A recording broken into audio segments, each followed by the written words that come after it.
우리 찬양대가 거의 1년 만에 이렇게 하나님 앞에 영화롭도다 찬양을 올려드렸는데 성부, 성자, 성령 하나님께서, 살아계신 하나님께서 영광 받으신 줄로 확신합니다. 주님 감사합니다.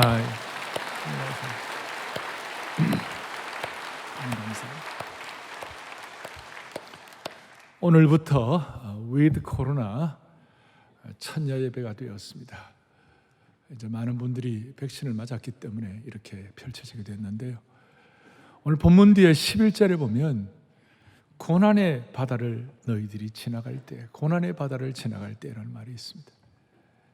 우리는 그동안 약 1년 10개월 동안 고난의 코로나의 바다를 지나왔습니다. 그럼 이 자리에 아마 1년 넘게 주일 예배 못 오셨다가 현장 예배 오늘 처음 오신 분도 계실 겁니다. 웰컴 홈.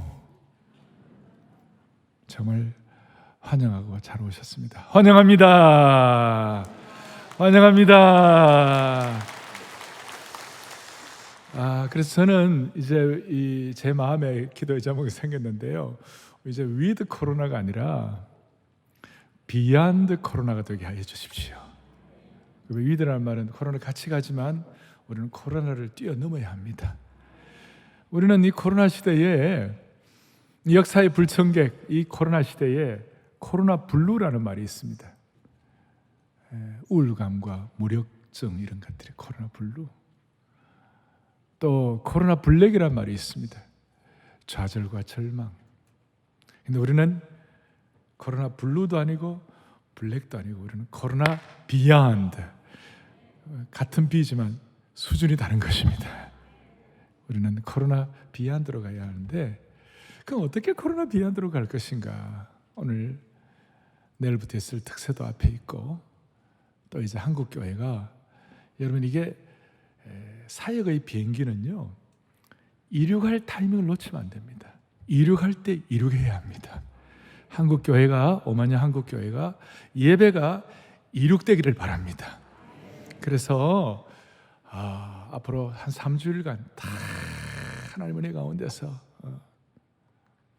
너무너무 하나님 예배하신 축복들이 많이 있을 거예요.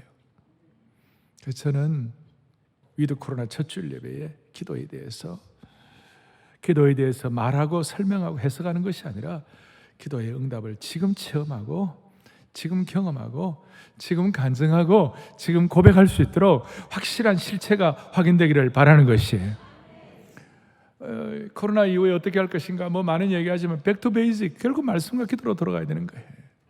우리가 기본으로 돌아가야 되는 백투 베이직인데, 우리가 기도가 기본이라는 걸 우리가 다 아는데 이게 어떻게 내게 실체가 되는지 이제 좀 오늘 천천히 정리를 하면서 하나님께서 이제 이번 한 주간에 말로 다 할 수 없는 응답의 단비를 부어주시기를 소망하는 것입니다.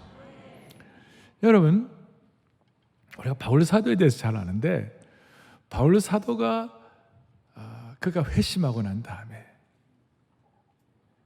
마상에서 떨어져서 하나님 예수님 만나고 떨어져서, 그리고 그가 회심하고 난 다음에 그의 영혼이 새로운 빛을 비추임 받고 난 다음에 제일 먼저 한 게 뭘까요? 뭘까요? 사도행전 9장 11절에 보면 이런 내용이 나와 있습니다. 제일 먼저 한 게 뭔가? 아나니아라는 그 제자가 있었는데 그 제자에게 그 사도 바울을 좀 도와주라는 그런 차원이 있는데요. 같이 읽어보세요. 9장 11절에요. 주께서 이르시되 일어나 직가라고 하는 거리로 가서 유다의 집에서 다소 사람 사울이라는 사람을 찾으라. 그가, 다시 한번, 그가 뭐 하는 중이라? 기도하는 중이라. 그러니까 바울이, 전에 이름은 사울이었지만 바울이 예수 믿고 난 다음에 가장 먼저 한 것이 뭐예요? 기도예요. 기도가 그만큼 기본이라는 것이, 예수 믿고 가장 기본이에요. 바울이 회심하자마자 기도를 시작했다는 사실을 보면 소생된 영혼의 가장 자연스럽고도 즉각적인 반응이 우리 그리스도인의 삶에서는 기도다 이거예요. 제가 말하는 기도는 타종교회도 기도한다고 그래요. 타종교회 기도하고 달라요. 타종교회 기도는 자기 수양이다, 아니면 자기의 도를 닦는 것이다, 아니면 자기 신념의 확대다, 뭐 이런 거. 그러나 기독교의 기도는 부르심에 대한 응답이에요. 거기 계시며 말씀하신 하나님, 지금 말씀하신 하나님에 대한 부르심에 대한 응답이 기도인데, 그래서 기도는 하나님께서 인생의 제2막을 여실 때, 여러분과 저의 삶의 새로운 부흥을 위하여 새로운 2막과 3막을 여실 때 제일 먼저 기도가 우선순위가 되는 것이에요. 무슨 말이냐면, 예루살렘 교회가, 신약 교회가 시작될 때에 120문도들이 기도하고 시작했고, 사도행전의 세계 선교가 시작될 때 사도행 13장에 보면 안디옥 교회가 5명이 마음을 다하여 간절히 기도하고 난 다음에 세계 선교 사역이 시작된 거예요. 그리고 유럽에 완전히 이렇게 어두워가는 상황 가운데 사도행 16장에 보면 빌립보에서 사람들이 기도하러 모였다가 유럽의 첫 번째 빌립보 교회가 태동된 줄로 믿습니다. 기도가 제가 기본이라는 거예요. 이 기본인 기도에 대해서 우리가 내일부터 우리가 특세를 할 터인데, 아니면 여러분들의 삶의 가장 중요한 기초, 백투 베이직으로 돌아가야 되는데, 코로나 이후에 베이직으로 돌아가야 되는데, 이 기도가 우리에게 무슨 의미가 어떻게 되는 건가? 오늘 이 시점에서 우리가 기도에 대한 이야기를 그동안 많이 해오고 저 자신도 많이 했습니다만은, 오늘 정말 다시 한번 살아있는 기도, 체화된 기도, 고백과 간증이 될 수 있는 기도에 대해서 오늘 1절에 이렇게 나와 있어요. 봄비가 올 때에 그랬어요. 봄비가 올 때에 각 사람에게 기도할 때 각 사람에게 소낙비를 내려서 밭의 채소를 각 사람에게 주시리라. 1절 앞에 다시 한번 뭐가 올 때? 봄비가 올 때. 응답의 단비를 체험하려면 봄비가 내려, 봄비의 은혜를 받아야 되는 거예요. 이게 무슨 말이냐? 봄비란 말은 히브리어 말콧이라는 말인데, 여러분 이스라엘은 우리하고 좀 달라갔고요. 이스라엘은 먼저 씨를 뿌릴 때에 내리는 비가 10월 11월에 내리는 비인데, 이 비가 뭐냐면 이른비예요. 이른비. 가을비가 이른비예요. 우리하고는 좀 거꾸로예요. 그런데 이 봄비가 뭐냐? 3, 4월에 이제 추수를 위하여, 제대로 결실되기 위하여, 제대로 열매 맺기 위하여 꼭 필요한 비가 뭐냐면 늦은 비, 그게 봄비예요. 추수를 위한 비예요. 그리고 이 늦은 비, 이 봄비에 관해서는 나중에 신약의 해석자들은 늦은 비가 바로 성령의 단비다, 이런 해석도 하고 있습니다. 뭘 말하는가? 여러분, 아무리 씨를 뿌려도, 아무리 이른비, 가을비 10월 11월에 뿌려도 나중에 추수 때 적당한 비가 내리지 않으면 그 이삭이 열매를 맺지 못하고 말라 비틀어질 것이요, 그 전답이 거북이 등처럼 쩍쩍쩍 갈라지는 것이에요. 뭘 말하는가 하면, 이제 저도 이제 뭐 나이 60이 넘게 돼 보니까 느끼는 것이 뭐냐? 인생 우리 20, 30, 30, 40 자씨를 뿌리지만 여러분 마지막 추수가 필요한 것이에요.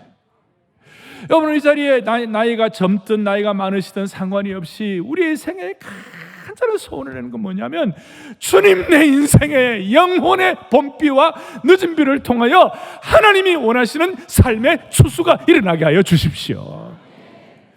주일 예배마다, 모일 때마다, 내일부터 아침마다 새벽마다 기도할 때마다 모든 성도들의 가슴마다, 공동체마다, 가정마다 하나님 아버지, 이 민족 앞에 은혜의 봄비, 늦은 비, 추수를 위한 비가 내리게 하여 주셔서 삶의 쩍쩍 갈라진 전답들이 해결되게 하여 주시옵시고, 메말라 비틀어진 이삭들이 결실하게 하여 주옵소서.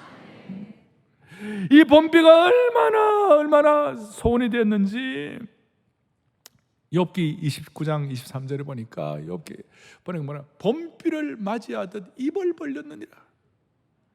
봄비를 맞이하듯 입을 벌리고 사모했느니라.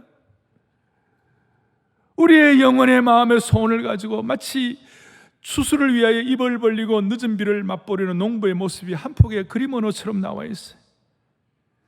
주여, 내 인생의 마무리를 위하여, 추수를 위하여, 아름다운 피니싱웨를 위하여 하나님 아버지 응답의 봄비, 추수와 결실을 위한 늦은 비를 허락하여 주십시오. 이걸 마치 입을 벌리고 헐떡이며 사모하던 하는 것처럼 그렇게 될 때, 내일부터 특세가 그렇게 되면 얼마나 좋겠어요. 네. 제가 지난 주간에 한 자매로부터 이메일을 받았어요. 지금 영화사 대표로 있는 자매인데 이런 내용이에요.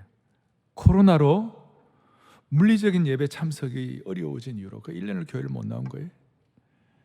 그러다가 이런저런 핑계 대면서 말씀으로부터 참 많이 멀어져서 살았던 지난 시간이었습니다. 정신 차리고 이제 다시 크리스천이라는 이름에 걸맞게 살아야겠다는 생각이 들어서 사랑에게 홈페이지에 들어오니까 내일부터 11월 8일부터 특세가 있는 것을 보았습니다.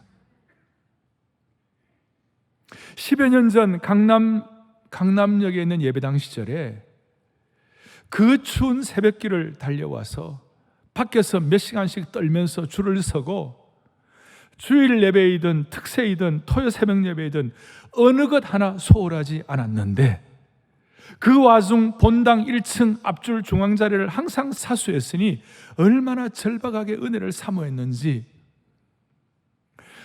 그때는 진짜 예배드리고 말씀 붙들지 않았다면 저는 죽을 수도 있었습니다. 어쨌든 이번 특세 완주를 시작으로 다시 한번 정신을 반듯하게 가다듬을까 합니다. 이제는 대표님 소리 듣는 제작사 대표가 되긴 했는데 아직 갈 길이 너무 멀어서 하루하루가 가시방석 같습니다. 마음 편하게 잔 날이 거의 단 하루도 없는 것 같아요. 모세의 광야 생활 40년만큼 채워야 나도 끝나는 건가, 이런 자조 섞인 한탄을 매분 매초하는데 중략하고, 아무튼 이번 특세에 우직하게 완주해 보겠습니다. 이제 위드 코로나로 접어들었으니 오랜만에 더 뜨겁고 은혜가 되는 특세이기를 소망해 봅니다. 영화 만드는 사람이니까 글도 잘 써요. 예? 자, 우리가 오늘 우리 생애를 갖고 입을 열고 단비를 간구하듯이, 자, 이걸 앞에 놓고 제가 몇 가지 적용을 하겠습니다. 첫 번째는 응답의 단비는 1절에 다시 한번 봄비가 올 때에 여호와 곧 구름을 일게 하시는 여호와께 비를 어떻게 하라고요? 구하라. 무리에게 소낙비를 내려서 밭의 채소를 각 사람에게 주시리라.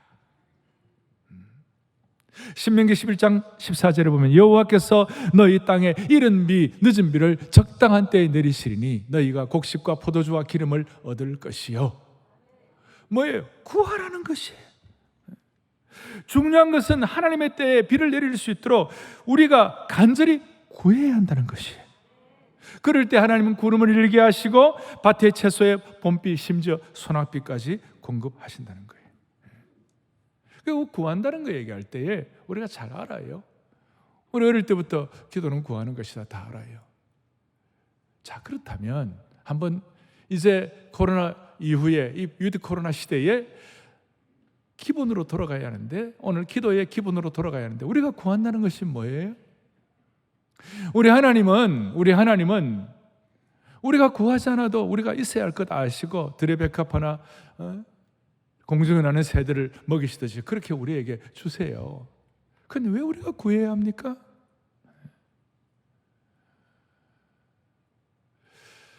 그냥 우리가 평소에 필요한 거 하나님 알아서 주세요. 그거는 보편적 은혜예요.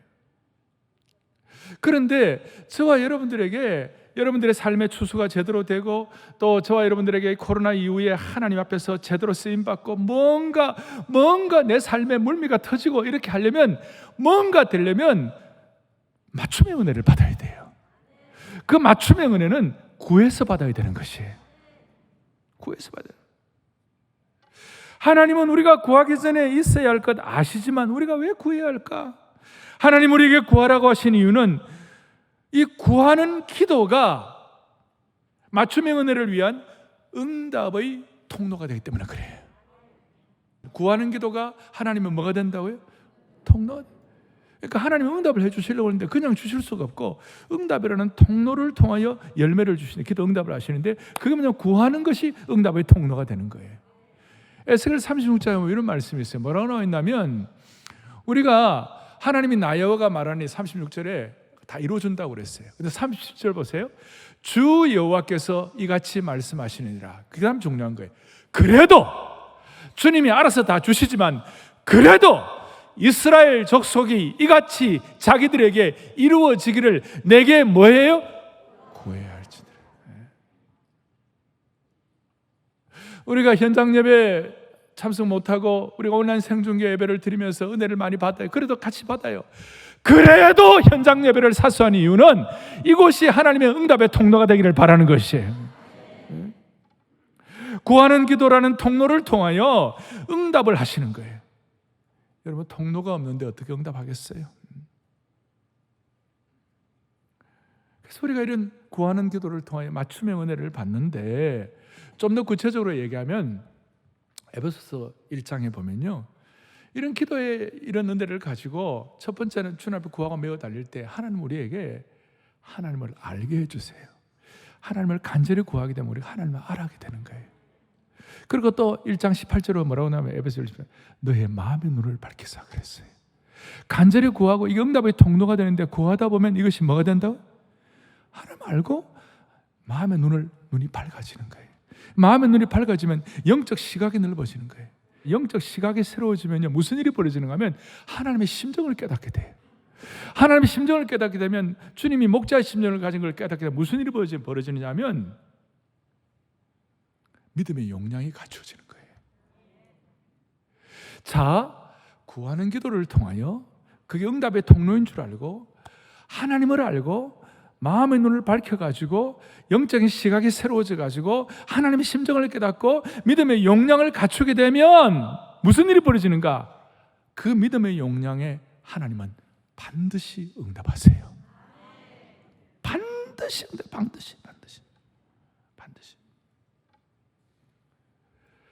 구하는 기도를 통하여 믿음의 용량이 커진 사람에게 하나님은 반드시 응답하신다.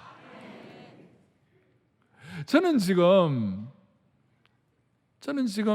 이제 뭐 코로나가 안 걸리게 해주옵소서 이런 기도보다는 제가 간절히 구하는 것이 있어요.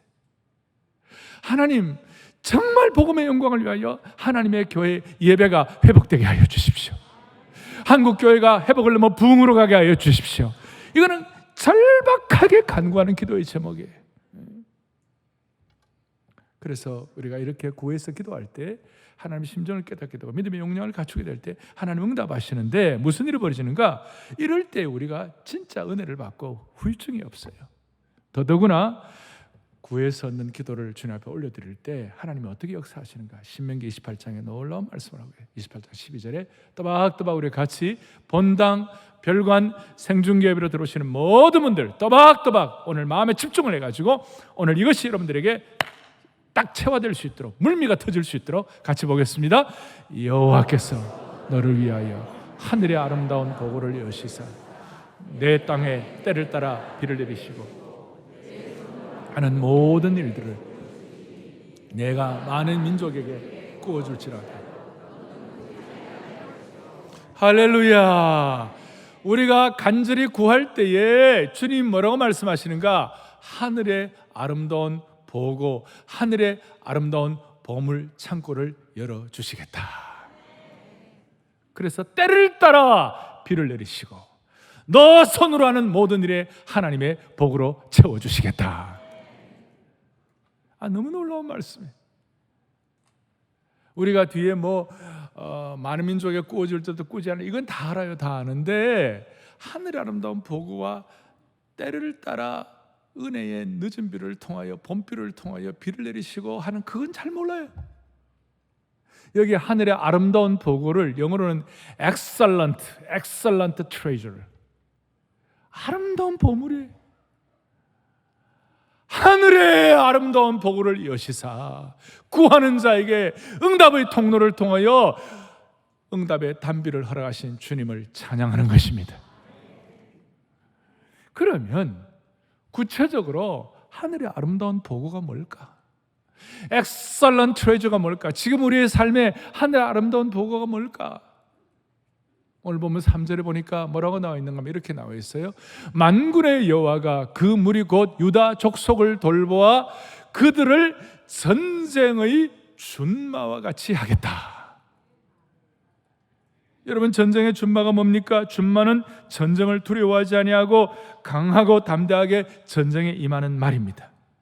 하나님은 그의 백성들을 전쟁에서 탁월한 적토마와 같이, 빼어난 천리마와 같이, 아무리 달려도 지치지 않는 한혈마와 같이 강하고 담대하게 하신다는 것입니다.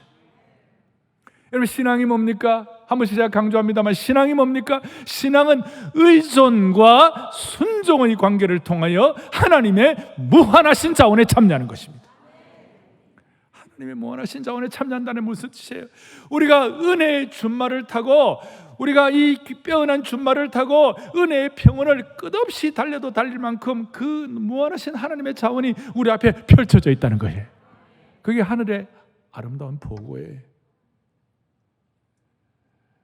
그동안 막히고 달릴 수도 없었고 그동안 모든 것이 담화로 너무 사벽 같은 일들이 너무 많았던 우리의 인생이라면 은혜의 평온을 마음껏 달리는 준마의 축복을 주셨으면 좋겠어요. 어제 우리가 토베스에 기도하면서 그랬잖아요. 대한민국은 고려의 전통이 아니다. 불교를 통한 고려가 아니다. 대한민국은 조선시대에 이어받은 거 아니다. 유교를 통한 거 아니다. 대한민국은 처음으로, 고려는 귀족의 나라고 조선은 양반의 나라인데 나머지 일반 평민들은 죽을 고생을 했어요. 노예처럼. 처음으로 대한민국, 민국이란 말이에요. 우리 백성들이 주인이 되는 나라. 그걸 누가 펼쳤는가? 한국 기독교가 들어왔고 근대 국가를 펼쳤다는 것이에요. 오늘 그런 마음을, 은혜의 준마를 가지고 하늘 씨앗이 되어 어제 찬송한 것처럼 역사의 생명을 이어가는 준마 역사가 일어나기를 바라는 것이에요. 자, 하늘 보고를 열 때 은혜의 준마같이 되리라. 그 다음 4절에 보니까 뭐라고 나와 있느냐, 이렇게 나와 있어요. 모퉁이 돌이 그에게서, 말뚝이 그에게서, 싸우는 활이 그에게서, 권세 잡은 자가 다 일제히 그에게서 나온다. 자, 내일부터 우리가 특세를 할 때 기도할 제목이에요. 하늘의 복을 여실 때 은혜의 준마와 같이 앞에 막히는 것 없이 의존과 순종의 관계를 통해 무한하신 자원에 참여하도록 준마를 타고 은혜의 평온을 달도록 만들어 주실 뿐만 아니라 모퉁이 돌의 은혜. 모퉁이 돌은 뭡니까? 당시에 정초석, 건물을 지을 때의 이 기초를 말하는 것입니다. 안정을 말하는 것입니다. 지금이야 건물을 지을 때 지하를 파고 그 다음 콘크리트를 기초를 하고 이렇게 하겠습니다만, 당시에 고대 근동 사회에서 집을 지을 때는 모퉁이 돌, 코너스톤을 딱 해가지고 그 위에다 집을 짓는 거예요. 그러니까 제대로 된 모퉁이 돌은 집안을 안정시키는 것이, 집을. 안정의 은혜. 삶이 이렇게 왔다 갔다 휩쓸리고 어렵고 이런 분들에게 주여 모퉁이 돌의 아름다운 보고를 열어주시기를 원하는 것이에요. 이 말뚝은 뭔가? 당시에 이 천막을 칠 때에 천막 중심, 몽고의 파워 같은 그 중심에 큰 말뚝이 있어요. 그 말뚝을 중심으로 이렇게 딱 펼쳐지면, 천막이 펼쳐지면 별로 비바람과 폭우에 이렇게 휩쓸리지 않는 거예요. 휘둘리지 않는 거예요. 그리고 말뚝은 어떠면 인내, 한결같이 꾸준하게 잘 감당할 수 있도록 인내의 은혜를 주시는 거예요. 싸우는 활은 용기의 대명사예요. 그저 어떻게 해보려고 하더라도 맨날 주눅 들어가 얼굴도 제대로 못 들고 그런 삶의 형편이라면 하나님이 우리의 삶에 얼굴 들게 하시고 용기 갖게 하신 그런 뜻을 말씀하고 계시는 것이에요. 하늘의 보물 창고가 열려서 주여 모퉁이 돌의 은혜를 주십시오. 말뚝의 은혜를 주십시오. 싸우는 활에 용기를 허락하여 주옵소서. 안정감과 인내와 용기를 주십시오. 그럴 때 5절에 싸울 때에 용사같이 거리의 진흙 중에 원수를 밟을 것이라. 준마의 실체를 경험하도록 만들어 주시는 것입니다. 지금 우리가 이렇게 읽어도 은혜가 되는데, 오늘 이 말씀을 듣던 당시의 스가랴 시대에 그 백성들 포로로 잡혀가가지고 핍절한 상태에 있는 백성들이, 이 당시 이스라엘 백성들이 이 말씀을 들었을 때 얼마나 큰 용기가 나고 웬만한 벽은 돌파할 수 있는 능력과 지혜가 그들의 가슴을 이렇게 막 벅차게 했을 거예요. 제가 여러분들의 삶의 준마의 응답이 뭔지, 여러분들의 삶에 지금 모퉁이돌과 말뚝과 활의 용기의 은혜가 뭔지 저는 다 몰라요. 그런데 우리의 삶의 늦은 비, 우리의 삶의 봄비, 우리의 삶의 추수를 위한 것이 왜 필요하다면 하나님께서 일하실 거예요. 다시 말합니다. 여러분, 기도하지 아니하고 소원하지 아니하고 꿈꾸지 아니하고 사모하지 않고 간구하지 않는데 되는 일이 있습니까? 누군가가 소중한 일은 기도하고 간구하고 꿈꾸고 사모하고 그렇게 해야 되는 것이에요. 그냥 가만히 있는데 되는 법은 없는 거예요.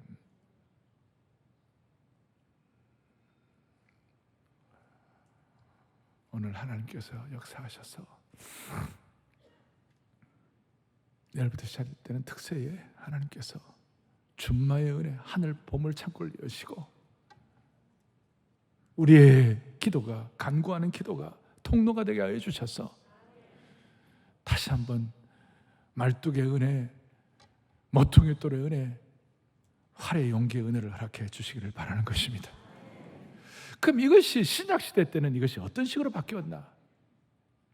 제가 간략하게 얘기하면 신약시대 때는 이것이 그대로 재해석이 되는데, 바울에게 에베소 교회 성도들 향해 기도할 때에 에베소 3장 14절 19절까지 보니까 하나님 아버지 앞에 3장 15절에 무릎을 꿇고 기도하노니, 간절히 간구하니까 본비의 은혜를 향하여 기도하면 간구하는 것처럼 기도할 때에 우리 아까 3절에 의존과 순종의 관계를 통하여 준말을 타고 내 평온을 달리게 하시는 것처럼 3장 16절에 뭐라고 되어 있는가 하면 에베소 3 16절에 그의 영광의 풍성함을 따라 성령으로 말미암아, 그의 영광의 풍성함을 따라 성령으로 질주하는 삶을 허락해 주시는 것이.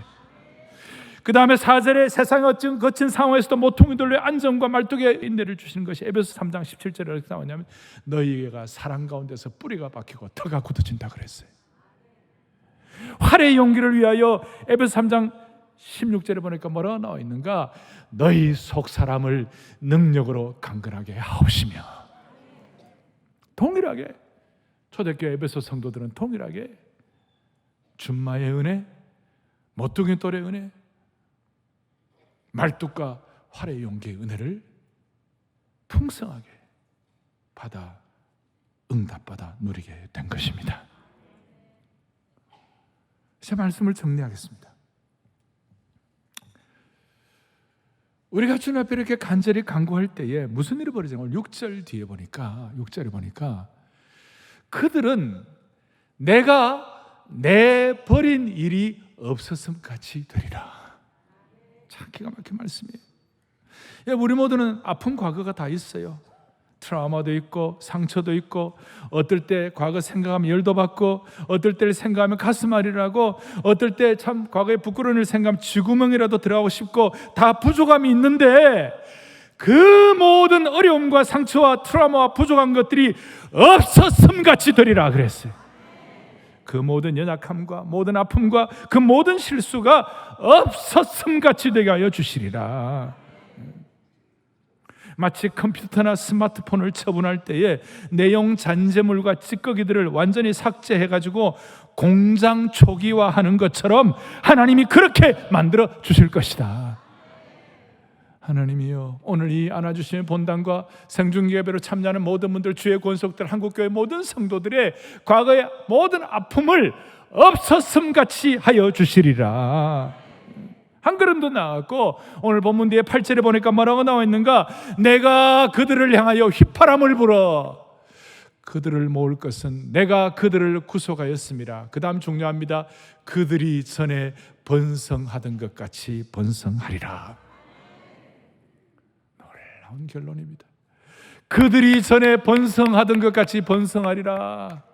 어떻습니까? 야곱의 가족들, 얼마 안 되는 70여 명의 가족들이 하나님께서 애굽에 보내주실 때에 애굽에서 60만 명 장정들만 할 정도로 200만 명이 이상 될 정도로 하나님께서 강한 민족 되게 해 주신 것입니다. 번성해 주신 거예요. 또 신약에서는 성령 충만으로 회복된 12제자를 통하여 복음이 강력하게 선포될 때에 3,000명씩 5,000명씩 번성하게 된 거예요. 사도 바울이 전한 그 복음 앞에 대로마 제국이 백기를 들게 된 것입니다. 사랑하는 성도 여러분, 오늘 이 번성을 다시 한번 회복하여 회복을 넘어 부흥으로 가는 축복이 있겠으면 좋겠어요. 사랑의 교회도 특세를 한번 생각해 보십시오. 과거에 우리 특세할 때 얼마나 대단했는지 KBS 저녁 뉴스에 나올 정도였어요. 강남에 새벽기도에 열풍이 불고 있다고. 전에 번성하던 것 같이 너희를 번성시켜 주시리라. 여러분, 이것이 어떻게 보면 맥박 있는 신앙의 삶이요, 이렇게 번성해야 마귀의 공격과 계략을 향한 선제 공격이 되는 것입니다. 우리는 맨날 마귀에게 당하기만 하고, 맨날 공격당하고, 맨날 엎어지고, 맨날 고생하고, 전에 번성하던 것 같이 번성하리라. 부흥의 역사를 통하여 마귀를 향하여 선제 공격했으면 좋겠습니다. 결론 2, 제가 내일부터 특세를 하면서 기도하는 것은 그 중에 하나, 기도하는 것 중에 하나가, 내 가슴을 막 뜨겁게 하는 기도 제목 중에 하나가 다니엘서 9장 17절이에요. 또박또박 같이 읽겠습니다. 우리 하나님이 지금 주의 종의 기도와 간구를 들으시고 주를 위하여 주의 얼굴빛을 주의 황폐한 성소에 비추시옵소서. 아멘. 내일부터 기도해야 할 기도 제목 중에 하나가 주의 얼굴빛을 주의 황폐한 성소에 비춰 주십시오. 당시에 예루살렘 성전은 다 회파되고 다 황폐했습니다. 바벨론에서 완전히 깨어졌습니다. 완전히 못쓰게 되고 파괴되고 완전히 황폐하였습니다. 그런데 그 황폐된 예루살렘 성전을 회복하기 위하여 사람들이 와서 청소하고 깨끗이 단장을 한다고 회복되는 것이 아니고 주의 얼굴빛이 성소에 비춰져야 되는 것이에요. 오늘날 우리 성도들도 마찬가지입니다. 우리는 오늘 모두가 다 걸어다니는 성전이고, 우리 모두가 다 하나님의 왕같은 제사장의 성전인데, 오늘 우리 성도들이 코로나 지난 시간 동안에 세상의 세파와 유혹과 위협으로부터, 때로는 우리의 연약함과 부족함을 인해 가지고 우리가 깨어지고 상처받고 황폐하고 신음하고 어려워졌어요.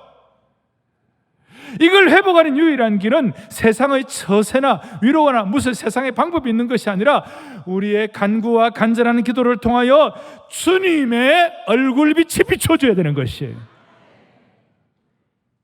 오늘 우리에게는 수백 수천 가지 기도 제목이 있습니다. 그런데 그 기도 제목을 회복하는 길이 무엇일까? 깨어지고 상처나고 신음하는 우리 자신과 한국교회에 주의 얼굴빛을 비춰주십시오. 다니엘처럼 필사적인 간구를 할 수 있다면 준마처럼 달릴 수가 있을 것입니다. 자, 이제 우리 성도들 가운데 코로나 터널을 지나면서 준마처럼 평온을 달리할 분도 있고, 모퉁이들처럼 안정감을 되찾을 분도 있고, 말뚝처럼 버티고 인내할 분도 있는 환경이 있는 분도 있을 거예요. 활처럼 용기를 가지고 담대할 분도 있을 수 있고, 어떤 분은 과거의 상처와 트라우마 때문에 전에 없었던 것 같이 다 정리해야 할 분도 있을 것이고, 회복을 넘어 번성으로 가야 할 분도 있을 거예요. 오늘 이 상황 가운데 주의 얼굴빛을 비춰주시기를 바랍니다. 한 가지 주의할 일이 있습니다. 이런 말씀 드리면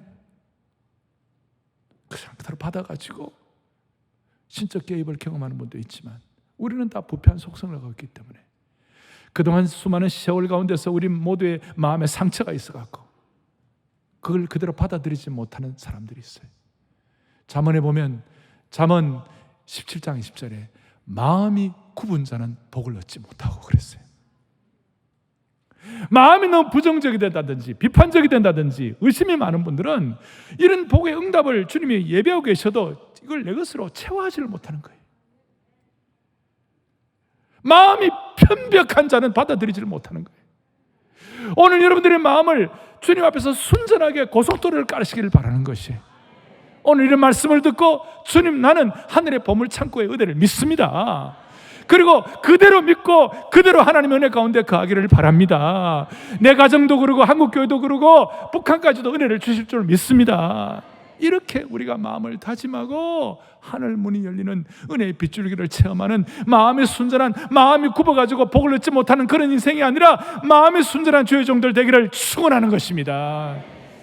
찬양하십시다. 하늘 문이 열리고 은혜의 빗줄기 이 땅 내리게 해주십시오.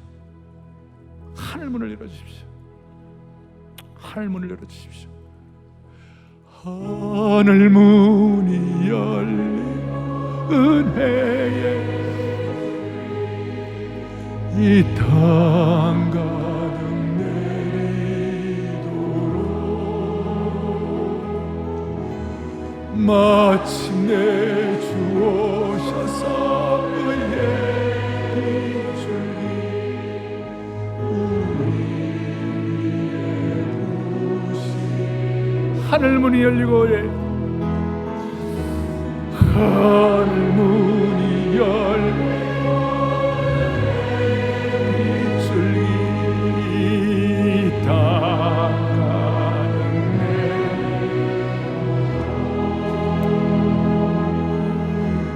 마침내 주 오셔서 의의 두 손을 펼치세요. 우리의 보시도록 우리의 보시도록 순전한 마음으로 우리 교회 보시도록 우리 교회 보시도록 우리 가정 부어주십시오. 우리 가정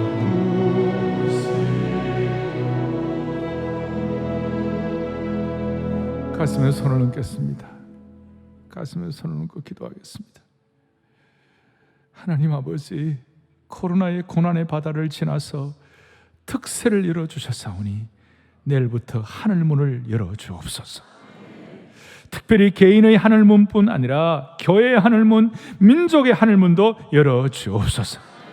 중국과 러시아와 일본을 극복하게 도와주시옵시고 우리의 이 굽은 마음을 표기하는 간절한 기도로 모퉁이 돌 말뚝 활의 은혜를 주시고 기도와 순종으로 하나님의 무한하신 자원에 참여하게 하여 주시기를 원합니다. 내일부터 특세가 기도의 용광로가 되게 하여 주옵소서. 예수 그리스도 이름 받들어 간절히 기도 올리옵나이다. 아멘.